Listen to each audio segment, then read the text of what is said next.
Gênesis 24, verso 64, a primeira parte do verso 64.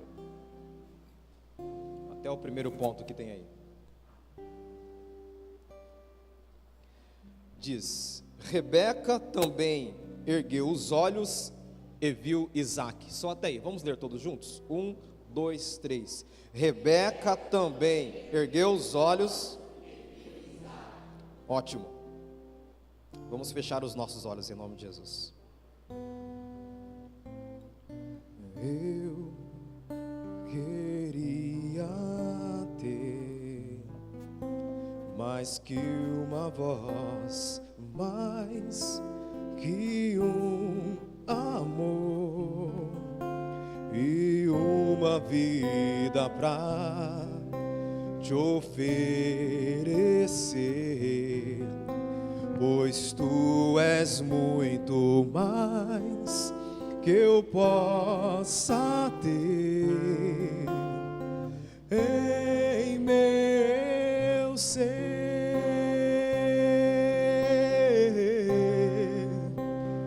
Tu és o autor, aquele que pintou com perfeição a vida.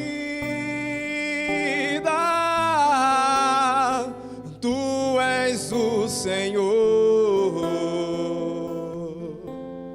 aquele que me amou e és o meu Deus, meu Senhor, minha vida é para o teu louvor, meu Deus, meu Senhor, minha vida é para o teu louvor. Diga: Senhor, a minha vida é tua, tudo que tenho, tudo que sou é somente teu. Amém? Então nós somos mordomos, nós somos cuidadores. Deus nos dá tudo e fala assim pra gente: pessoal, cuida disso aí. Se vocês cuidarem bem, haverá retribuição. Está escrito que cada um será julgado conforme as suas obras, boas ou más. Então tudo que nós fazemos é diante de Deus e tem um peso.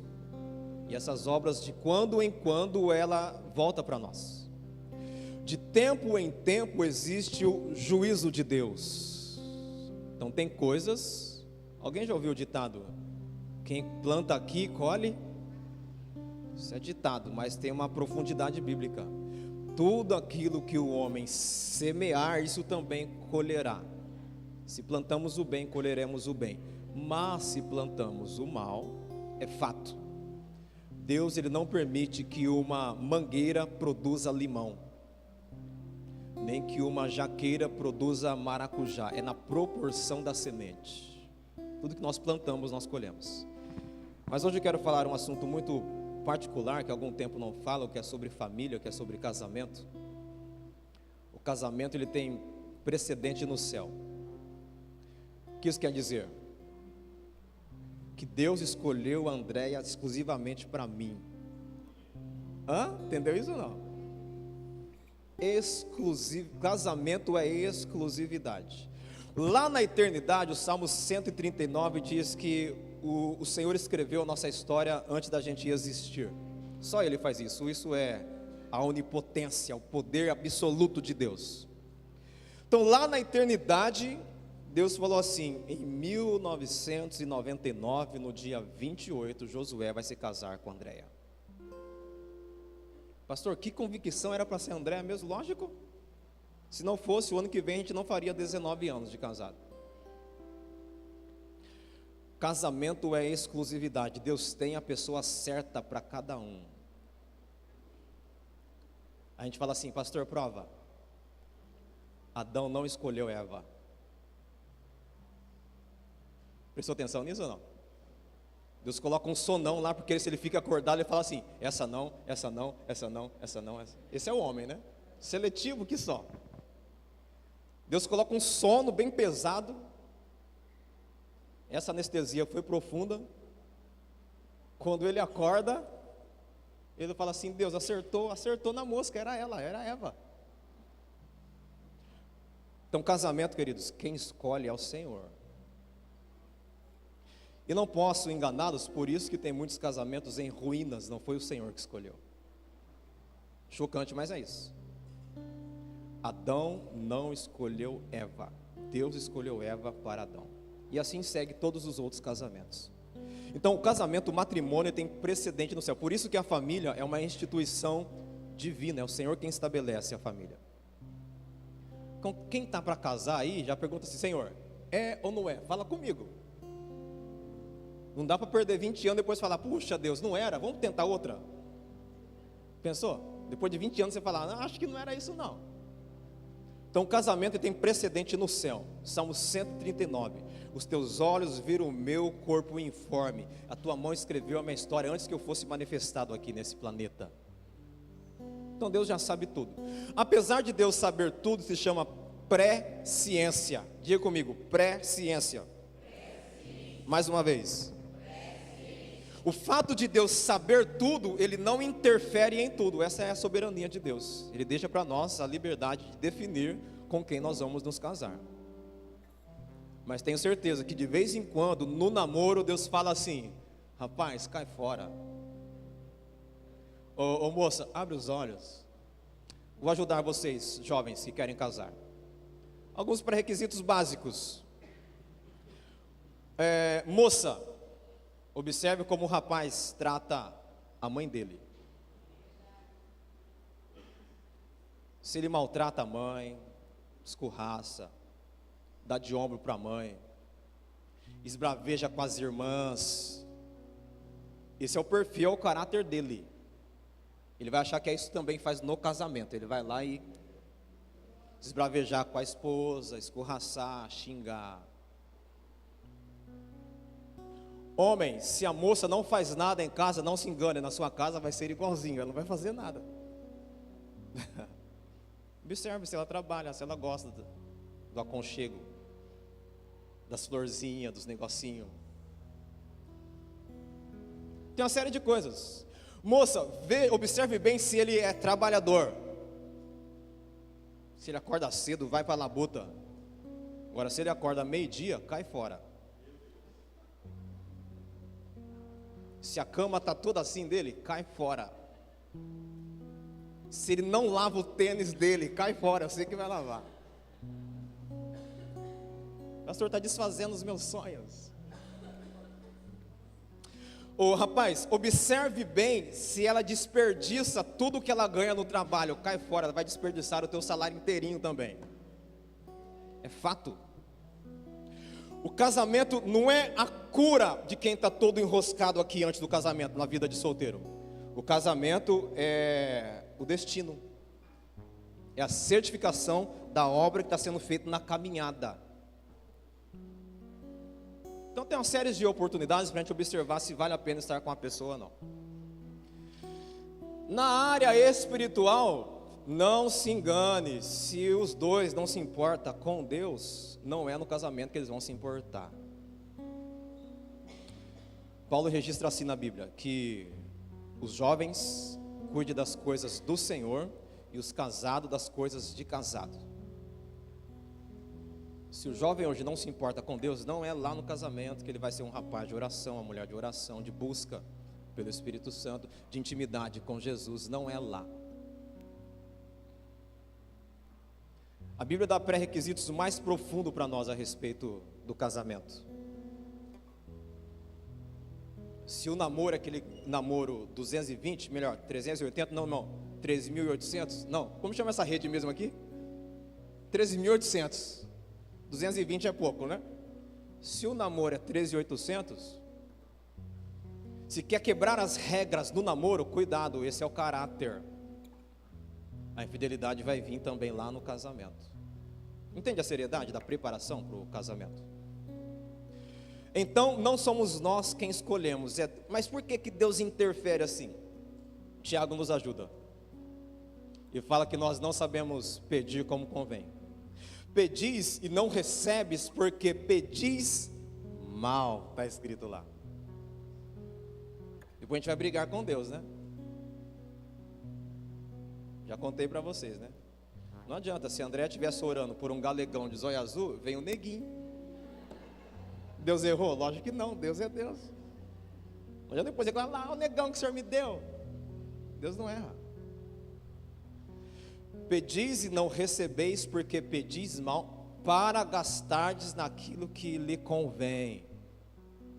Também preciso comentar que por isso tem muitos casamentos arranjados, só para poder perpetuar sobrenome, tradição familiar, herança. Já viu alguma celebridade causar com alfavelado? Sabe o que é isso? Alphaville, né? Tem o Alphaville e o Alfavela. Já viu uma celebridade causar com alguém desprovido? Normalmente quer perpetuar a riqueza. Mas com Deus não é assim. Deus olha para Boaz e olha para Ruth, tinha acabado de perder o marido. Boaz, um homem rico, olha para Ruth, uma desfavorecida, teve que catar milho lá na fazenda do rapaz. E Deus olha assim e fala, vai dar um casamento bom aí. Um rico, uma desprovida, recentemente viúva. Aí Deus vai lá e une, não pelas riquezas, mas pela essência. Casamento é essência. Por isso tem muitos casamentos arrebentados hoje, falta a essência. Qual que foi a essência desse casamento de Boaz e Ruth? Mais tarde gera Davi, e Davi gera Jesus. A gente não sabe o que vai dar lá na frente. Por isso não tem que ficar vendo a geração que passou, é a geração que vai vir. Essa é a diferença de Deus. Deus olha para frente. E nesse texto pequeno que nós lemos, que Rebeca olha e também vê Isaac, aqui está chegando o momento de um casamento. Mas tem alguns personagens envolvidos nessa história, que eu quero pontuar alguns deles rapidamente, para você ver. Olha do verso 1 ao verso 9, deixa aberto aí em Gênesis 24. Olha o que está acontecendo para Rebeca olhar e ver também Isaac. Gênesis 24, do 1 ao 9 diz: Abraão já era velho, da idade bem avançada, e o Senhor em tudo o abençoara. Disse ele ao seu servo mais velho de sua casa, que era o responsável por tudo quanto tinha: Põe a mão debaixo da minha coxa e jure pelo Senhor, o Deus dos céus e da terra, que não buscará mulher para o meu filho entre as filhas dos cananeus, no meio dos quais estou vivendo.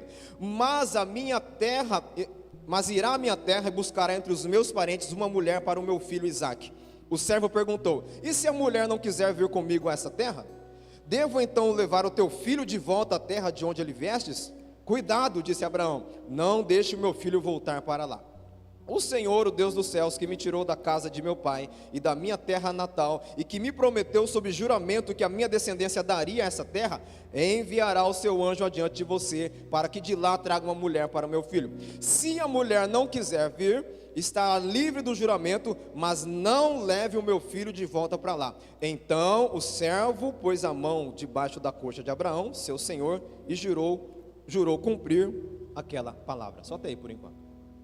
O nome desse servo é Eliezer. Qual que é o nome dele?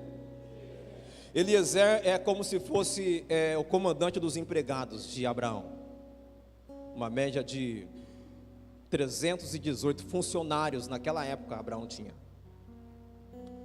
Profundamente abastecido. Abraão, ele era próspero em todos os quesitos. Tanto a alma dele ia bem, quanto a riqueza dele ia bem. Ele tem um filho único, que Deus prometeu.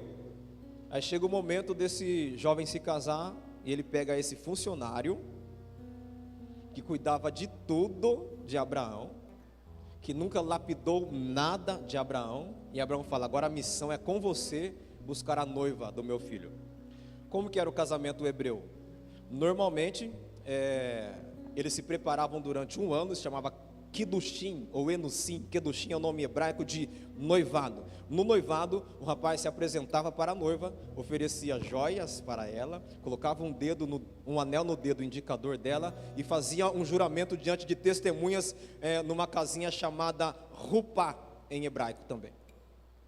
Nessa casinha, muito simples, eles faziam esse acordo. O noivo voltava para a sua terra e a noiva continuava aqui se preparando. O noivo voltava para a sua terra para preparar a casa, os bens, a profissão dele, para estabilizar a vida.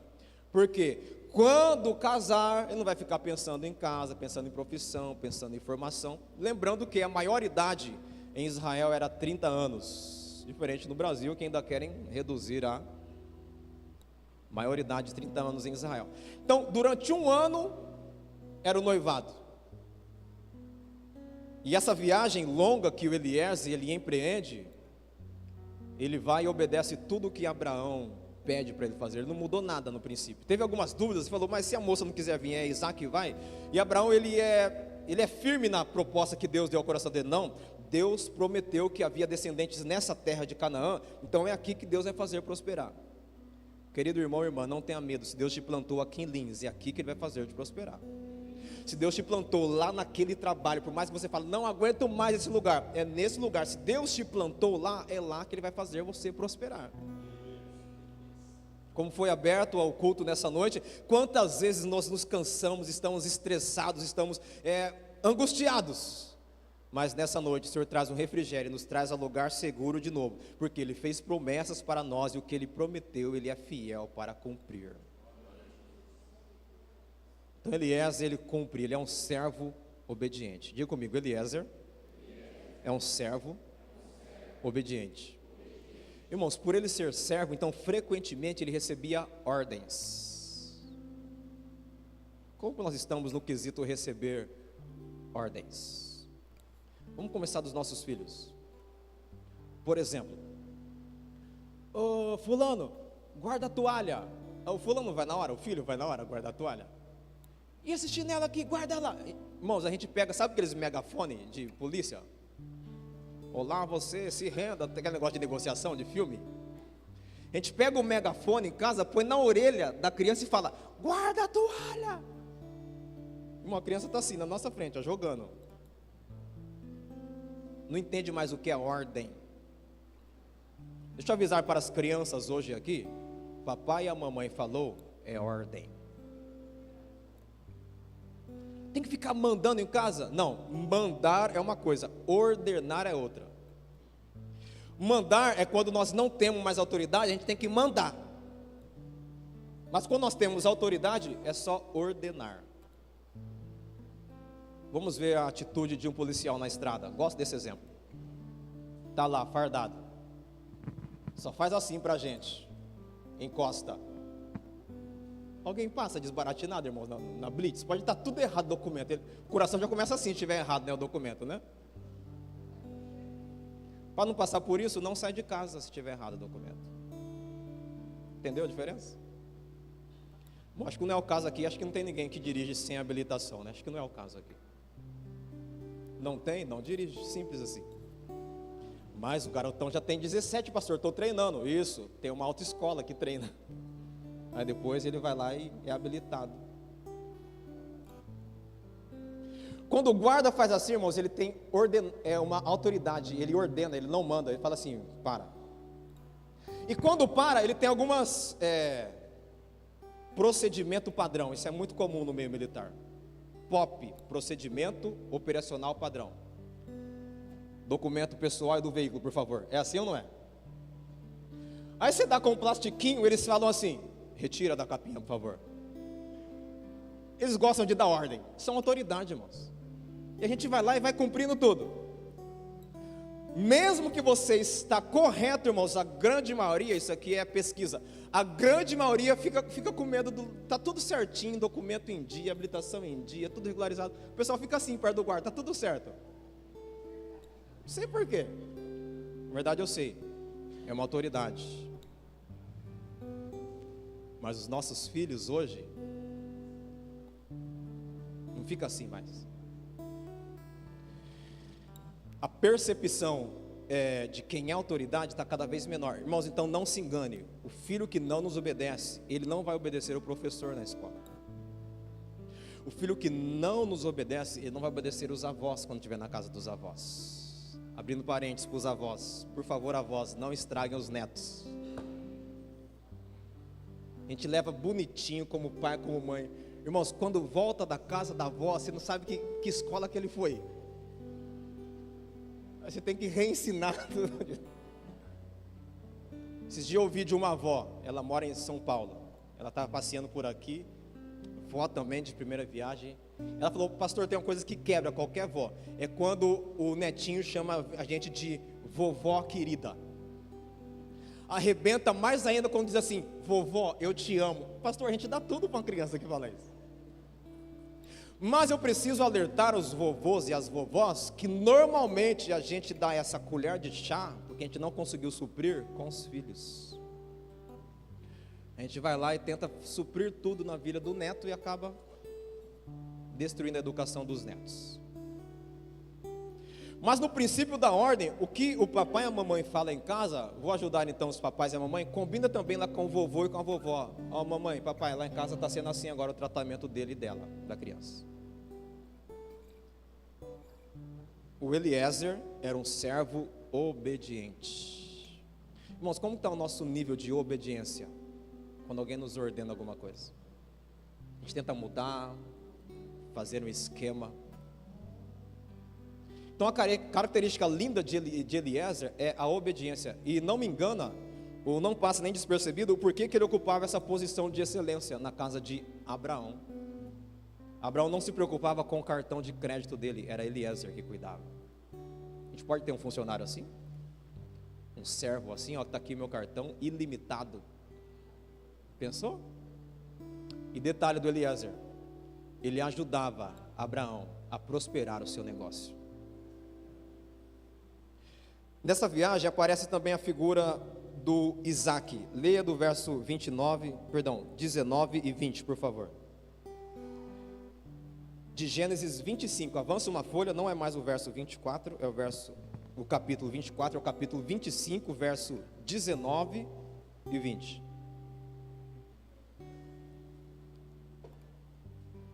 Verso 19 do capítulo 25. Esta é a história da família de Isaac, filho de Abraão. Abraão gerou Isaac. Olha o verso 20. O qual, qual que é a idade aí? Mais uma vez, qual que é a idade? 40 anos se casou com Rebeca, filho de Betuel, o arameu de Padã Arã, a irmã de Labão, também o arameu. O qual aos 40 anos se casou com Rebeca. Qual que era a maioridade que eu falei para vocês do hebreu? 30. O Isaac, ele dá mais um tempinho e casa aos... O que isso significa? Maturidade. Ele, além de romper com toda a juventude, de certificar que aos 30 é a maior idade em Israel, ele fala: eu vou suportar até os 40. Porque quando eu chegar lá no casamento, é lógico que eu vou trazer para 2017. Quando eu chegar lá no casamento, eu vou ficar assim no celular da Rebeca. De quem é essa mensagem aqui?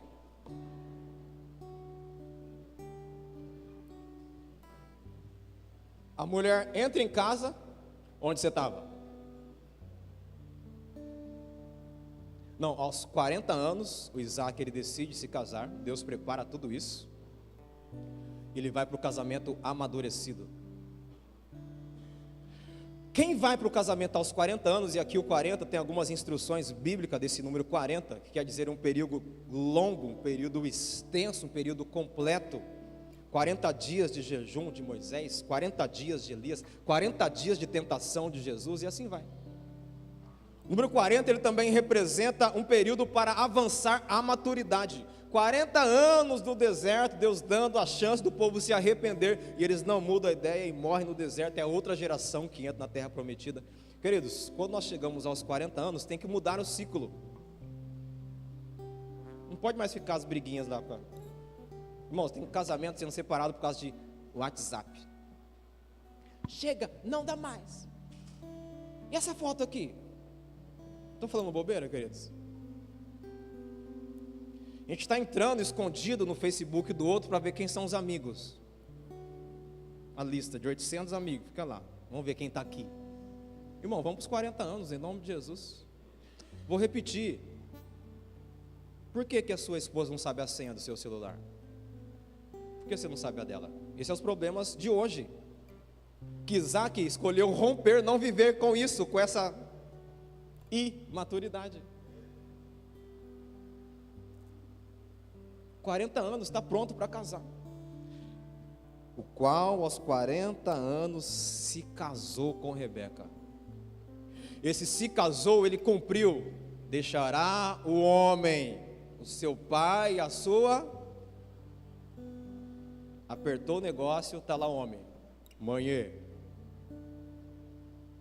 Pastor, mas não pode isso. Depende de que idade nós estamos. Faz toda a diferença, irmãos, no casamento. Quando Deus vai escrevendo através de Moisés esse trecho, Ele está falando que Isaac também venceu as paixões da mocidade aos 40 anos. O Isaac está falando assim aos 40 anos: esse negócio aí de pornografia já venci. Esse negócio de cobiçar a mulher do próximo eu já venci. Esse negócio de às vezes ter que mentir que eu vou para a casa de um amigo, mas eu vou pescar, eu já venci. Irmãos, tem marido que vai pescar escondido. Chega cheirando o peixe e fala: não fui. Ai Deus, leva esses homens aos 40 anos em nome de Jesus. Irmãos, tem maridos que fazem as coisas escondidas da esposa ainda.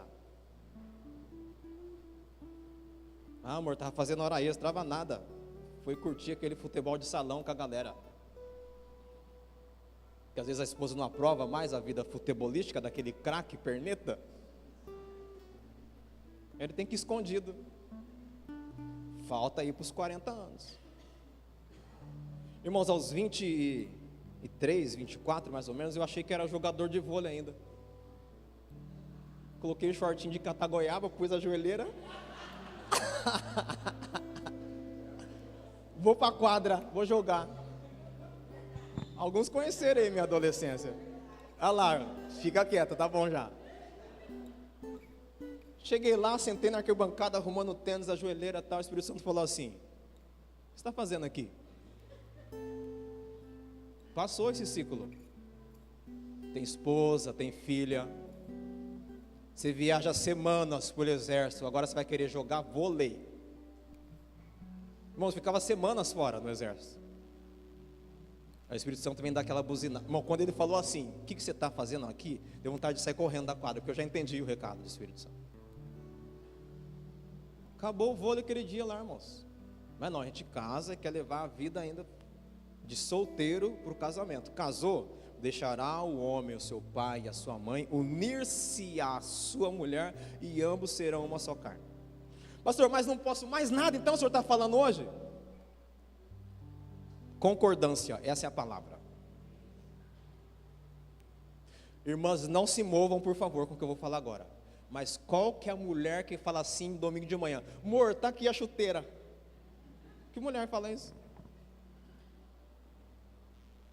Se elas pudessem, elas rasgavam a chuteira. É ou não é assim? Concordância. Mas irmão, o dia que a esposa também falar: amor, pode ir, se preocupa quando você voltar. A lista. O dia que ela deixar, brincadeira. Mas o que nos faz avançar aos 40 anos é realmente vencer as paixões da mocidade. Esse é exemplo comum, né? Voleibol, futebol. Sem contar os outros vícios, na verdade, que nos fazem se perder no casamento. E o último modelo do Isaac, preste atenção no verso 21 de Gênesis 25. Isaac orou ao Senhor em favor da sua ai. Qual que era o motivo dela? Porque ela não podia ter filho. O Senhor respondeu. Isso aqui é mais lindo. Isaac ora, Deus responde, e Rebeca, a sua mulher, engravidou. Olha para cá, por favor. Qual que é o sonho da sua esposa? ore. Deus vai responder a sua oração para realizar o sonho dela. Quantas vezes a gente nem sabe qual é o sonho dela? Mas olha Deus falando aqui, Isaac orou ao Senhor em favor. A gente sabe tanta coisa, irmãos, do cônjuge, mas não sabe quais são os sonhos. E o lindo que o Senhor respondeu à sua oração e Rebeca, a sua mulher, engravidou. Não tinha recurso científico nenhum naquela época. Oração respondeu.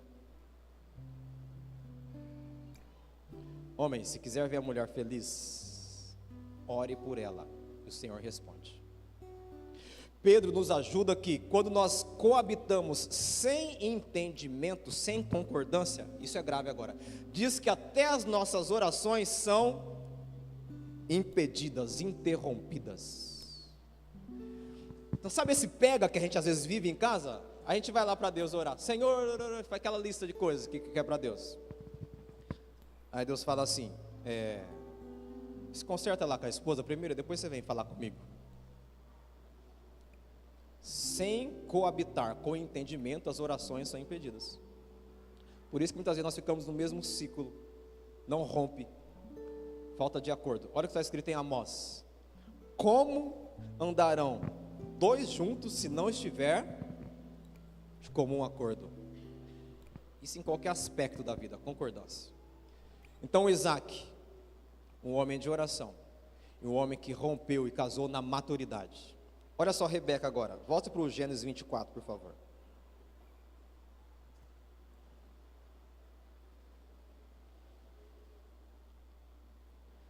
Gênesis 24, verso 16.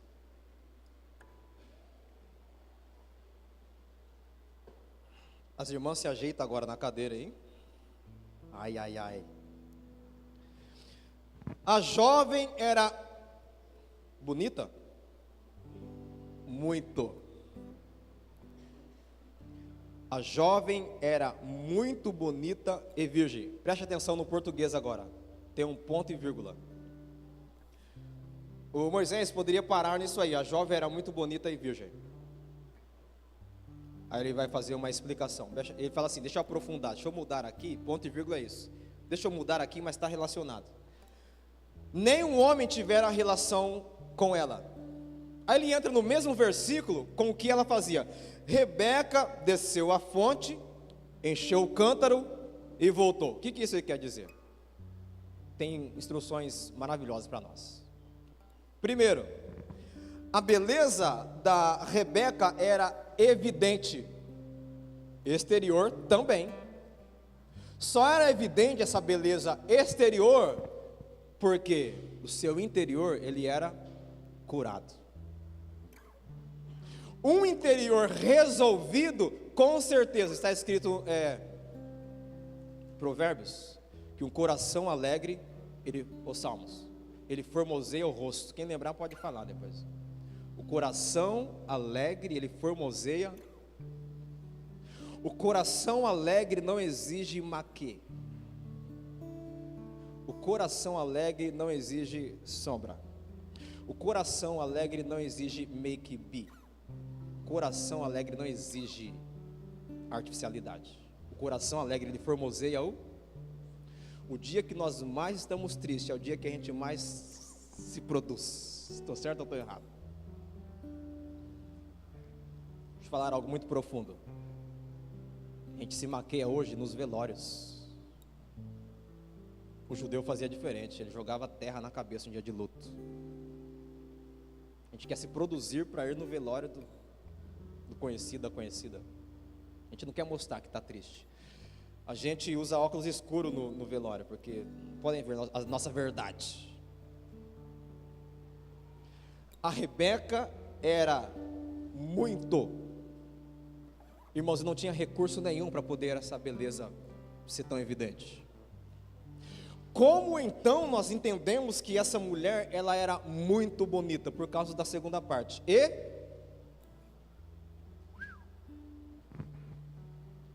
Abrindo parênteses, a virgindade é algo seríssimo na Bíblia, irmãos.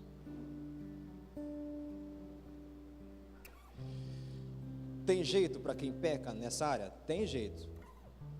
Deus é misericordioso, Ele é bondoso. Mas aquele que guarda a sua pureza é diferente. Esse muito bonita é porque ela seguiu as ordens que Deus tinha passado ao coração. Ela seguiu os princípios celestiais, não mundano. Ela não era mais uma lá na terra dela. Era guardada, era reservada para o marido. E algo muito profundo que o Espírito Santo quer ministrar nessa noite. Quantas mulheres levam uma marca no casamento porque casaram fora da virgindade e ficam esses traumas e não conseguem ter intimidade com o cônjuge? Porque o trauma está lá, remoendo. Quando ouve uma palavra direcionadora como essa, dá um estralo na mente, a pessoa fala assim: puxa vida, eu queria que fosse diferente, eu queria mudar tudo isso na minha história. Está registrado em Provérbios 13 ou 28, aquele que confessa e deixa, alcança misericórdia. Irmãos, irmãs, não deixe o trauma do passado atrapalhar a sua relação hoje.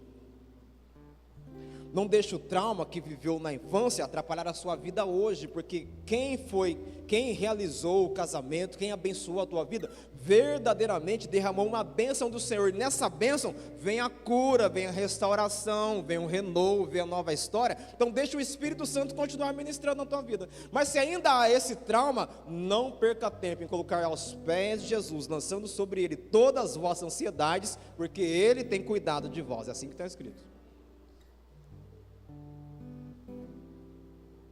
Deixa eu falar algo chocante na antiguidade.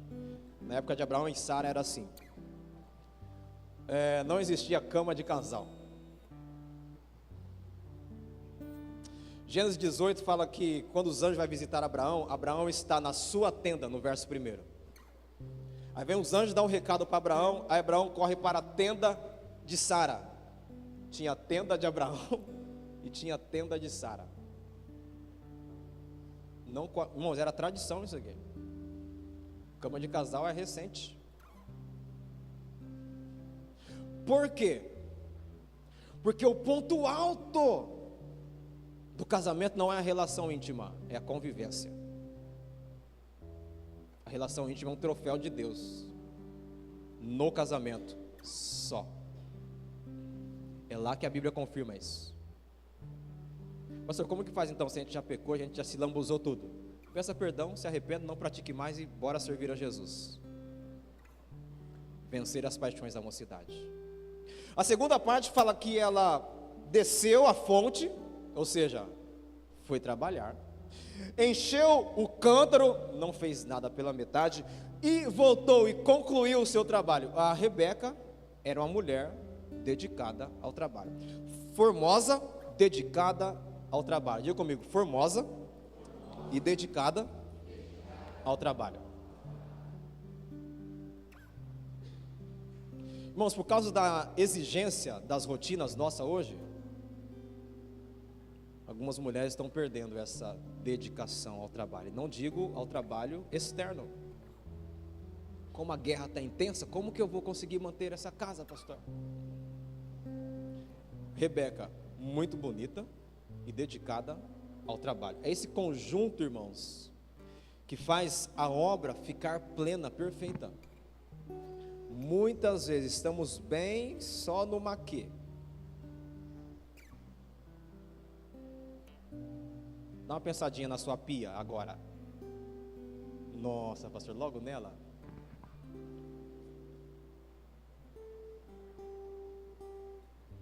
Irmãos, eu não sou de ficar reparando nas casas. Mas tem algumas que eu via que a louça era de uma semana. Tem alguma coisa errada, né? Comida azeda, sabe? Acontece sim ou não? Acontece. A gente vai lá para ajudar. Um exemplo bobo para poder avançar. A gente tem um São Bernardo em casa e não limpa a sujeira dele. Sujeirinha dele, né? Cheguei em casa desse, não sabia onde. A paz, irmão, a paz. O campo minado. E não é a sujeirinha de ontem, é também de uma semana. Tem alguma coisa errada aqui dentro, irmãos? Sim ou não? É aqui dentro. Eu não vou olhar só aquele momento. Falo, não, é o coração da pessoa que não está bem. Precisa de ajuda. Ela tem que rever os conceitos de, como chama? Asseio. É isso, né? Tem que rever esses conceitos. Só que a gente não só observa, irmãos, quantas casas nós fomos ajudar a limpar. A visita foi uma faxina na casa. Como a pessoa não estava bem, depois de uma semana, estava a louça lá de novo, o negocinho do cachorro de novo. Passa anos, tá do mesmo jeito. O que faz com um perfil desse? Vai para a batalha espiritual, isso começa a expulsar, irmãos. Já deu exemplo, já ajudou, já limpou, não teve jeito? Agora vamos para a guerra. A Rebeca, ela completa a obra. A pastora tem um livro da Dev Tyrus, também tem vídeos na internet, chama O Princípio do Também. Tempo atrás eu fiz esse exercício em casa. Lavou a louça, guarde também. Passou a roupa, guarde também. Tirou do varal, dobre também. Irmãos, a gente fica louco com esse negócio também em casa. Mas ajuda. Princípio do também, Dev Tyrus. Você pode assistir. Escreve Titus. A gente não vai até o final, a gente começa, ai, que cansado, não aguento mais. Aí começa a brigar com o cachorro, com os filhos. Não é eu que não estou bem, tem que confessar que não estou bem. E buscar ajuda. A Rebeca, ela é disciplinada. Encheu o cântaro, não fez pela metade. E voltou e completou a obra. As mulheres digam, Senhor, eu preciso completar as obras no meu lar. Amém, irmãs? E nós, homens, somos uma carne com ela. Não é vergonhoso a gente lavar uma loucinha, não. Pastor, você faz isso? Eu nem respondo, deixo ela responder. Que precisar, irmãos. A hora que for. De vez em quando dá uns parafusos, eu desequilibro lá em casa, 11 horas, quando eu vejo, eu estou lá na pia já. Para, amor, com o barulho. É brincadeira. Mas quando eu vejo que vai ficando pesado, opa, entra em cena todo mundo. Deixa eu avisar, principalmente a criançada. Bora todo mundo arrumar a casa. Irmãos, não tem como deixar essa geração ociosa. Ociosidade só gera pecado. Sim ou não? Por isso que está essa garotada tudo sedentário. Colesterol. Bota um tênis na criançada, vai. Bicicleta, vai. Ociosidade. A Rebeca, ela completa a obra dela. Preste atenção, verso 28 de Gênesis 24. Depois nós vamos ver o porquê que ela falou isso. A jovem correu para casa e contou tudo para quem? A família de sua. A jovem correu para casa e contou tudo, não foi para a vizinha. Acontece algo diferente em casa, a primeira coisa que a gente vai correr é avisar. Amiga querida, você não sabe o que aconteceu. Muitas vezes a família não fica nem sabendo o que está acontecendo. Queridos irmãos, cuidado com as amigas. De verdade eu falo mesmo. Quantos relacionamentos têm sido arrebentados por causa da querida amiga? Conta tudo para a amiga. Desonra o marido para a amiga. Meu marido? Você não sabe. É quando passa ela e o marido, a vizinha fala assim: esse homem eu sei quem é. Desonrou. Irmã, em nome do Senhor Jesus, não tire a honra do seu marido. Pastor, você não sabe quem que é ele. Eu sei, é o seu marido. E Deus o constituiu como cabeça do seu lar. É a ordem de Deus. 1 Coríntios 11. Deus é o cabeça de Cristo, Cristo é o cabeça da igreja, o homem é o cabeça da mulher. Acabou a lista. A gente vai lá e desfaz do marido. Correu e contou tudo. Metade ou não? Tudo. A família de sua mãe. Irmãos, quem vai nos socorrer na hora do aperto, na grande maioria, é a família. Então, em nome do Senhor Jesus, treine mesmo essa comunhão na família, essa comunhão no lar. Tem uma irmã que mora em Cascavel, frequentemente estou lá. O apelido dela é Direne, chama Valdirene. Oi, Direne, tudo bem? Estão com saudade, como é que está aí? Tem que.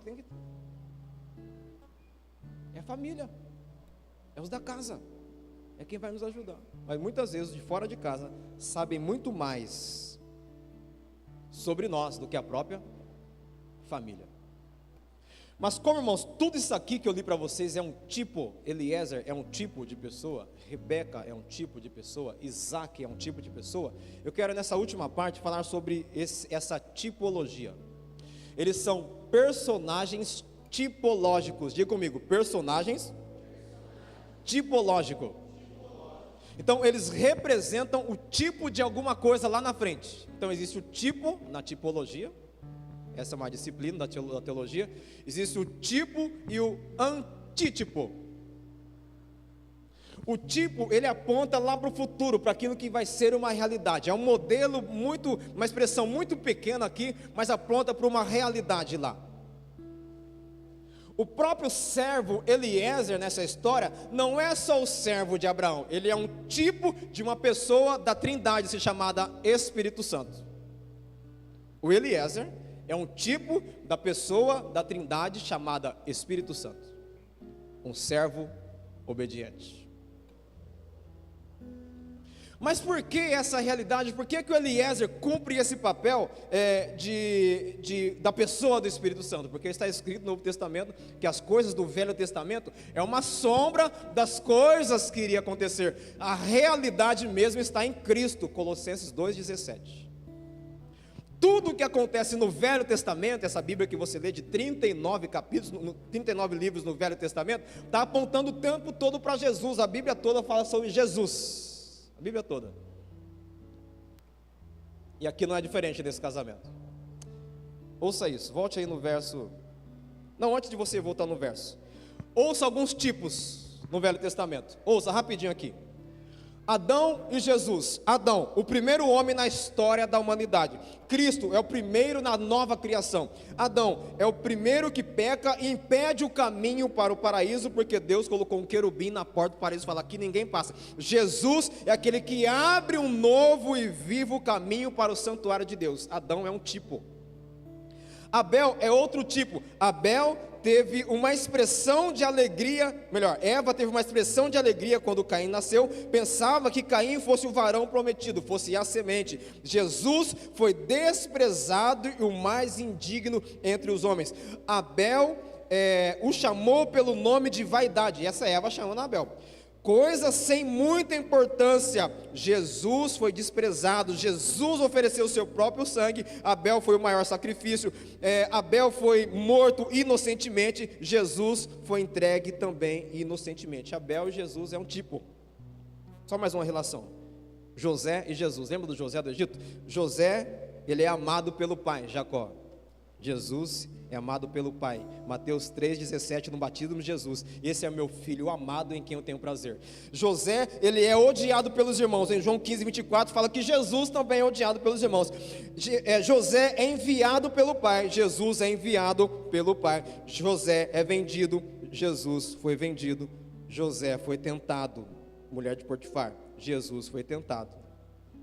José foi preso entre dois criminosos, um copeiro e um padeiro. Um se salvou, o outro se perdeu. Jesus é crucificado entre dois criminosos. Um se salva, o outro se perde. José foi levantado, exaltado. Jesus foi levantado, exaltado. Aos 30 anos começou o seu ministério. José, lá em Gênesis 41. Jesus começa aos 30 anos. José, a tribulação obrigou os irmãos dele a percorrer até o Egito para buscar ajuda. Jesus, durante a tribulação, obrigou os seus irmãos a procurá-lo. Para viver a reconciliação e a bênção do Senhor através de José, Deus usou José para ter reconciliação, e através de Jesus, nós somos reconciliados com Deus. Através de José, todos os povos foram abençoados, e através de Jesus, toda a humanidade é abençoada. Entende isso? Tipo, mas ouça isso agora, volte lá para Gênesis 24, verso 52. Vocês estão entendendo? Sim ou não? Gênesis 24, verso 52. Quando o servo de Abraão ouviu o que disseram, curvou-se até o chão diante do Senhor. Então o servo deu joias de ouro e de prata e vestidos para quem? Deu também presentes valiosos ao irmão dela e à sua mãe. Eliezer é o principal servo. Jesus volta para Deus e fala assim: eu vou enviar para vocês também um consolador, um ajudador. Esse mesmo Espírito Santo que volta e fica entre nós, ele diz que lá em Efésios 4, que ele deu dons para a igreja. A igreja aqui é representada por Rebeca. Diga comigo, Eliezer representa o Espírito Santo. Rebeca representa a igreja. Olha só, o Eliezer então vai lá e entrega para Rebeca joias de ouro e de prata e vestidos, e deu também presentes valiosos ao irmão dela e à sua mãe. Esses presentes, no Novo Testamento, significa dons. Tem uma relação de 19 dons que Deus dá para a igreja. Então Eliezer é aquele que distribui dons para a edificação da igreja. Verso de número 11, volte lá, por favor, no capítulo 24. Só para contar para vocês, Isaac então é o tipo de Jesus, Eliezer é o tipo do Espírito Santo, Rebeca é o tipo da igreja, Isaac é o tipo de Jesus. Então nós entendemos que haverá então um casamento definitivo de Cristo e a igreja, como teve um casamento entre Isaac e Rebeca. Ouça isso. Isaac é o filho da promessa e único, Jesus também, único, unigênito. Isaac tem um nascimento sobrenatural, Jesus também tem um nascimento sobrenatural através do Espírito Santo. Isaac foi oferecido como sacrifício, Jesus foi o nosso sacrifício. No casamento de Isaac, Abraão resolveu providenciar o servo Eliezer, que foi buscar e trouxe a noiva. Do mesmo jeito que Eliezer trouxe a noiva para Isaac, é o Espírito Santo que vai nos levar até Jesus, para esse casamento. Agora ouça isso no verso 11, sobre Rebeca, do capítulo 24. Ao cair da tarde, quando as mulheres costumavam sair para buscar água, ele fez os camelos se ajoelharem junto ao poço que ficava fora da cidade. Então orou ao Senhor, Eliezer orando: Deus do meu senhor Abraão, dai-me neste dia bom êxito e seja bondoso com meu senhor Abraão. Como vês, estou aqui ao lado dessa fonte e as jovens do povo dessa cidade estão vindo para tirar água. Verso 14: concede que a jovem a quem eu disser: por favor, incline o seu cântaro e dê-me de beber, e ela me responder: bebe, também darei água aos teus camelos. Seja essa a que escolheste para o teu servo Isaque, saberei que foste bondoso com meu senhor. Verso 15. Antes que ele terminasse de orar, é Eliezer orando, surgiu Rebeca, filho de Betuel, filho de Milca, filho de Naor, irmão de Abraão, trazendo no ombro o seu cântaro. Ou seja, Rebeca trabalha, a igreja trabalha, e não é pouco. Verso de número 17. O servo apressou-se ao encontro dela e disse: por favor, dê-me um pouco de água do seu cântaro. Beba, meu senhor, disse ela. Tirou rapidamente dos ombros o cântaro e o tirou de que jeito? Rapidamente, não tem moleza. Irmãos, quer ver eu contar até 10 e ativar o domínio próprio? É quando a gente pede alguma coisa para alguém, alguém vai assim. Estou em Sabino. O negócio é urgente, a pessoa passeando. Vamos, tem que fazer. Isso faz parte do meu temperamento, irmãos. O temperamento é de produtividade. Tem que me segurar. Então a gente tem um temperamento diferente um do outro, um equilibra o outro. Que bom que é assim. Mas tem coisa, irmãos, que é urgente, tem que ser feito de que jeito? Rápido. Quem dirá no casamento? Tem coisa que tem que ser assim, ó, no casamento. Rápido. Tirou rapidamente do ombro e o serviu. Depois que ela deu de beber, disse: tirarei água também para os seus camelos. Até quando? Camelo. Olha para cá. Deixa eu ver se eu lembro das contas. 50 litros de água cada camelo. Quantos camelos tinha? 10 na história. Andando, mais ou menos, eles estavam aí, tinha andado uns 1.200 quilômetros essa viagem. De Canaã até chegar lá na terra. Hoje é a Síria.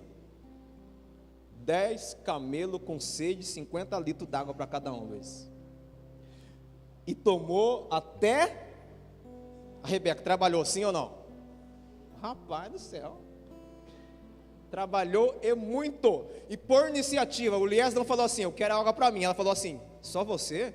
Aos camelos também. Por iniciativa. Não vou falar nada para ela. Sem dizer nada, o homem observava, verso 21, observava atentamente para saber se o Senhor tinha ou não curado o êxito da missão. Quando os camelos acabaram de beber, o homem deu à jovem o pendente de ouro de 6 gramas e 2 pulseiras de ouro de 120 gramas. Ouça isso. Todo trabalho tem uma recompensa. Todo trabalho para o Senhor, está escrito em Coríntios, que não é em vão. Salmo 126, aqueles que lançam a sua semente chorando, com certeza voltarão com alegria trazendo seus feixes. Está difícil a vida hoje? Continua semeando. Igual eu ouvi esses dias de um pastor, né, lá de Caeira, estado em Guaiçara, falou: é difícil mesmo, pastor, o ministério, porque ninguém vê quando a gente está arrancando toco, né? Ninguém vê quando a gente está lá, esse negócio de arrancar toco, a gente vem fazer cerca, né? Ou de arrancar árvore, né? É difícil, pastor João, arrancar toco. Irmão, ninguém vê a luta nossa. Aí quando chega a benção, olha, fulano prosperou, vê lá nós arrancar toco. É ou não é assim? Irmão, continua arrancando toco. Deus está nesse negócio. Nenhum trabalho é em vão no Senhor. Quando os camelos acabaram de beber, o homem vem e traz um pendente de ouro e pulseiras de ouro, e pronto, recompensa. Foi de imediato ali. Agora preste atenção. Volte ao verso 10. Isso aqui é chocante. Até beber água. Já já a gente termina. Foi buscar uma noiva. Olha o cenário. Verso 10. O servo partiu com 10 camelos do seu senhor, levando também do que o senhor tinha de melhor. Partiu pela Mesopotâmia em direção à cidade de Naor, tinha morado. Ao cair da tarde, quando as mulheres costumavam sair para buscar água, ele fez os camelos se ajoelharem junto ao poço que ficava fora da cidade. Ele partiu com 10 camelos, preste atenção, um camelo, ele carrega em média meia tonelada, 500 quilos. É peso ou não? Esse dia deu uma dor de velho aqui em mim, falei: meu Deus do céu, o que está acontecendo? Só de alguns pesos que pegou. Dor de velho. Onde eu tirei isso? Sei lá. Não é não, pastor Juarez? Parceiro aqui, ó. Não ri de mim não, ó. Parceiro. Quase que liguei. Rosane, dá uma injeção aqui também. 10 camelos superlotados, com 500 quilos cada um. O Eliezer é um tipo de qual pessoa que eu falei para vocês? Espírito Santo. Rebeca é um tipo de quem agora? Da igreja. O Isaac é um tipo de Jesus. E os camelos? Vou olhar para nós agora. E os camelos? São os pastores. Pastor, que forte. Vamos ver, eu fiz uma relaçãozinha aqui. Por que o Abraão não escolhe cavalos? Não era uma opção boa? Ele era rico. Não, ele escolheu camelos. Ouça essa diferença. Abre bem o ouvido aí. O camelo carrega o peso que o cavalo não carrega. suporta mais peso, suporta mais carga, suporta mais bronca. Esse é o ministério pastoral. Isso aqui é engraçado e chocante ao mesmo tempo agora. O camelo não dá coice. Irmãos, pastor não dá patada não. Aqui não é um lugar para dar coice na igreja. Se tem algum pastor assim, ele não é camelo, ele é cavalo. O camelo não empina. Quem já domou cavalo? Alguém sabe? É fácil domar um cavalo, Luiz? Entende um pouquinho? Um cavalo selvagem. A hora que põe um cabresto no bicho, joga a sela nele. Estou falando agora igual dá na roça mesmo, né? A hora que joga a sela no bicho, você monta no cangote dele, a primeira coisa que ele faz, ele quer te jogar de cima. Não, o camelo, ele não empina. O camelo não morde. Cavalo?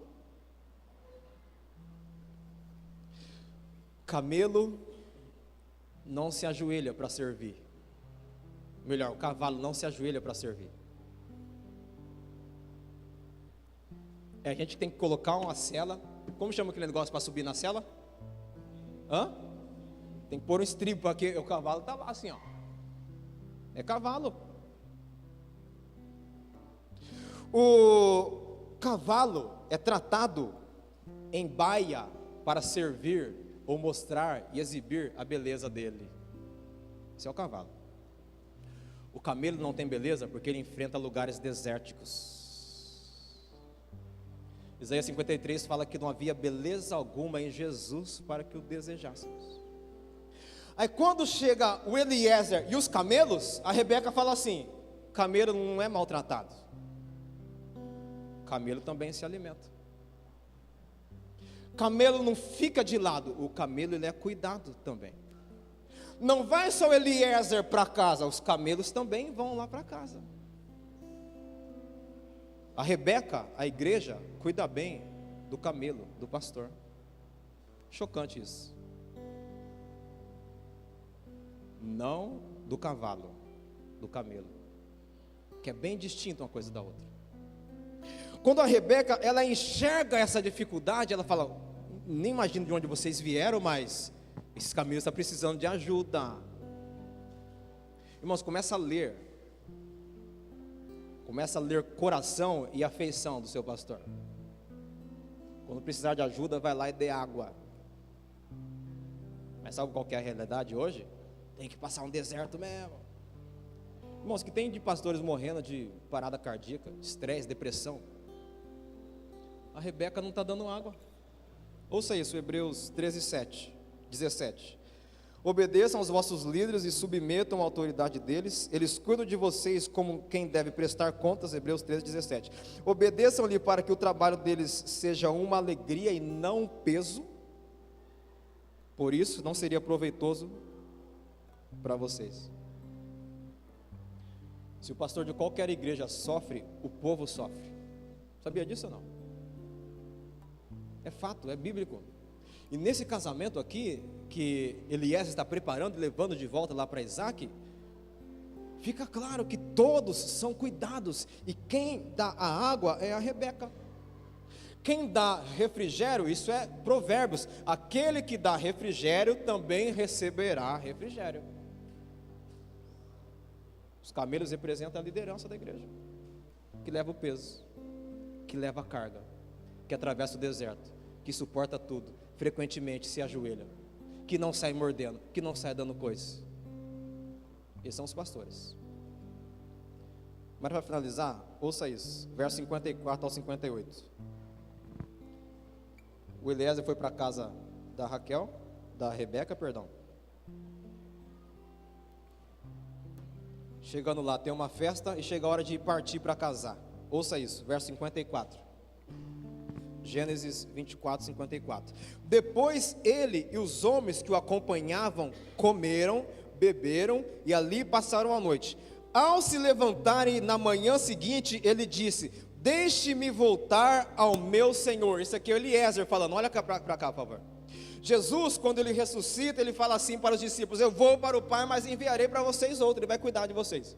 E dá uma ordem: fiquem em Jerusalém, até que do alto vocês sejam revestidos de poder, e receberão o Espírito Santo. Mas chega um momento que o próprio Espírito Santo vai nos levar de volta à casa do Pai. Olha só o finalzinho do verso 54. Deixe-me voltar ao meu Senhor. Eliezer falando para Abraão, mas é o Espírito Santo falando: a igreja tem que voltar lá para o Pai. E está chegando esse dia, irmãos, do arrebatamento. Logo tudo isso aqui acaba. E o Espírito Santo vai nos levar até Jesus. Verso 55. Mas o irmão e a mãe dela responderam: deixe a jovem ficar mais uns 10 dias conosco, então você poderá ir. Ou seja, deixa a jovem se distrair um pouquinho aqui, deixa a igreja se distrair um pouquinho. Vamos deixar a igreja se entreter um pouquinho? Não, irmãos, não perca o foco em nome do Senhor Jesus. Logo o noivo chega e nós estaremos com ele celebrando as bodas em nome de Jesus. Olha só o verso 56. Mas ele disse: não me detenham. Eliezer falando: agora que o Senhor coroou com êxito a missão, vamos despedir e voltarei ao meu Senhor. Então lhe disseram: vamos chamar a jovem para ver o que ela diz. Olha para cá. É como se o Espírito Santo chegasse aqui hoje e falasse: vamos chamar a igreja, perguntar se ela está pronta para o arrebatamento. A resposta: chamaram Rebeca, chamaram a igreja, oh aleluia, e perguntaram: você quer ir com este homem? A resposta: sim, quero. Quantos de nós iria falar assim hoje: Senhor, eu tenho umas pendências aí, deixa eu resolver primeiro, porque o Espírito Santo pergunta para nós hoje: vocês querem ir com o Espírito Santo? Que a resposta seja nossa hoje: sim. Verso 60. Isso aqui é lindo. E abençoaram Rebeca, dizendo-lhe: que você cresça, nossa irmã, até ser milhares de milhares, e que a sua descendência conquiste as cidades dos seus inimigos. Que você cresça, nossa irmã, até ser milhares de milhares. Sabe quantas igrejas existem no mundo? Milhares de... Essa promessa se cumpriu. Essa bênção se cumpriu. E que a sua descendência conquiste as cidades dos seus inimigos. Verso 61. Então Rebeca e suas servas se aprontaram, montaram seus... Somos nós, em todo o tempo, conduzindo a igreja. E partiram com o homem, o Espírito Santo Eliezer. E assim o servo partiu, levando Rebeca. Olha o verso 62. Isaac tinha voltado de Beer-Lai-Roi, pois habitava no Negebe. Certa tarde saiu ao campo para meditar. Ao erguer os olhos, viu que se aproximava quem? O rebanho vai adiante, pastor. Primeira coisa que Jesus vai ver no arrebatamento somos nós, pastores. Os primeiros a se apresentar são os pastores. Isaac olha e vê de longe os camelos. Mas preste atenção nessa coisa linda. Rebeca também ergueu os olhos e viu quem? O noivo. Jesus. Os pastores à frente. Jesus olha, troca esse olhar. Preste atenção, verso 64. Ela desceu do... A gente só leva até Jesus. Os pastores conduzem até Jesus. Chega uma hora, por isso que Pedro fala: até quando o sumo pastor se manifestar, e ele recompensará a cada um conforme o seu trabalho. Verso 65. E perguntou ao servo, agora é a Rebeca perguntando: quem é aquele homem que vem pelo campo ao nosso encontro? A resposta: é meu Senhor, respondeu o servo. E ela se cobriu com o véu. Para fechar, verso 66. Depois, o servo Eliezer, o Espírito Santo, contou tudo o que havia feito. Esse é o grande casamento da igreja. E está chegando esse dia, irmãos. Quem te vai avistar o noivo? Quem é esse? Aí o Espírito Santo vai falar: ele é o noivo que vocês aguardavam. É esse aí que vocês estavam se preparando, se adornando. Essas joias que vocês receberam é para o encontro com o noivo. Ouça esse texto aqui: regozijemo-nos, vamos nos alegrar e dar glórias a Deus. Apocalipse 19. Pois chegou a hora do casamento do Cordeiro e a sua noiva já se aprontou. Em Mateus 25 fala das virgens que tinha lá em Israel, 10 loucas e 10 prudentes. Todas elas tinham óleo, mas 5 não tinham reserva. A cultura lá em Israel durante o casamento é: todas as servas têm que ter, ou todas as noivas têm que ter óleo, e todos os convidados também têm que ter lamparina. Porque como não tinha luz artificial, eles iam iluminando o caminho, e também era o convite, a lamparina era o convite para entrar na casa do noivo. Entendeu agora a parábola das 10 virgens? Quando acabou o óleo, não tem convite para entrar na casa do noivo. Sem lamparina, não tem convite. E a primeira coisa, quando uma noiva ela estava para se casar, ela passava uma semana, Isa, vestindo o vestido, uma semana antes do casamento. A Isa está para casar. Uma semana ela se aprontava e falava assim: acho que o noivo vem hoje. Quase passou um ano de noivado, né? Uma semana ela se aprontava de novo: acho que o noivo está chegando aí. Uma semana ela se vestida, pronta de noiva, pronta, preparada para o casamento. Porque nenhuma noiva sabia o dia que o noivo ia vir. E assim é a volta de Jesus. Quando chegava o noivo na cidade, começava o grito para a noiva: apresse-se, o noivo está na cidade. Como a noiva já estava pronta, já estava vestida, já estava com a lamparina, já tinha óleo, ela ia para a boda do Cordeiro. É um tipo, tudo isso apontado na Bíblia. Para finalizar: foi-lhe dado para vestir linho fino, brilhante e puro. O linho fino são os atos justos dos santos. Falando de nós como igreja agora. O linho fino, as roupas que Rebeca recebeu, para nós como igreja são os atos justos dos santos. Como está nosso quesito justiça?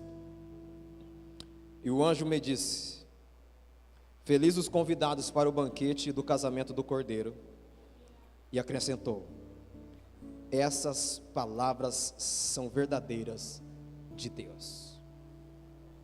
Deixa eu te alertar: esse casamento é para acontecer. A igreja e Jesus, Rebeca e Isaac. E a noiva, como é que está?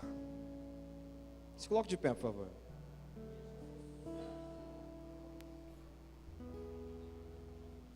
Deixa eu ler um texto pequenininho para vocês. Apocalipse 21.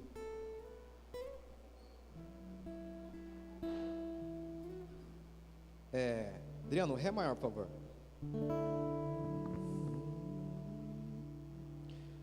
Apocalipse 21.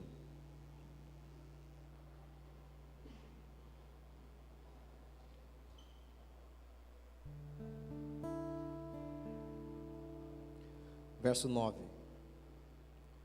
Um dos 7 anjos que tinha as 7 taças cheias das últimas 7 pragas, aproximou-me e disse: venha, e eu lhe mostrarei a noiva, a esposa do Cordeiro.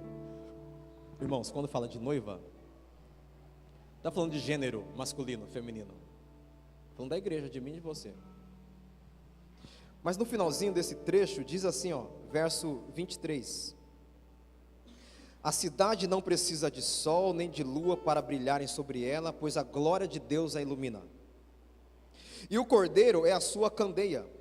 As nações andarão em sua luz, e os reis da terra lhe trarão a sua glória. As suas portas jamais se fecharão de dia, pois ali não haverá noite. A glória e honra das nações lhe serão trazidas. Agora ouça isso, para fechar. Nela jamais entrará alguém impuro, ninguém que pratique o que é vergonhoso ou enganoso, mas unicamente aqueles cujos nomes estão escritos no livro da vida do Cordeiro. Vou pedir que você fale em baixo tom aí só para você, umas 2 ou 3 vezes o seu nome. Qual que é o seu nome? Diga para você mesmo aí. O meu é Josué. Josué. Está escrito, nós teremos um novo nome.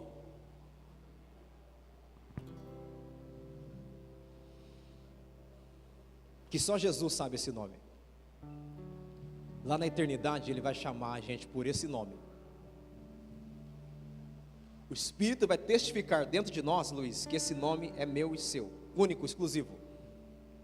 Mas o nosso nome tem que estar nesse livro aqui, o livro da vida. Hoje é dia de salvação. Deus quer escrever alguns nomes hoje nesse livro. Você crê nisso ou não? De repente você entrou aqui hoje e falou assim: Senhor, pastor, me vi fora dessa história aqui. Não me vi como Eliezer, não me vi como Isaac, não me vi como Camilo, não me vi como igreja. Eu quero te dar uma boa notícia, você pode entrar nessa história. Para Ruth, podia estar tudo acabado, até ela entrar na história de Boaz. A Ruth era de outra nação, mas ela entrou na história de Jesus. Que tal entrar na história dele hoje? Feche os olhos, apaga a luz, por favor.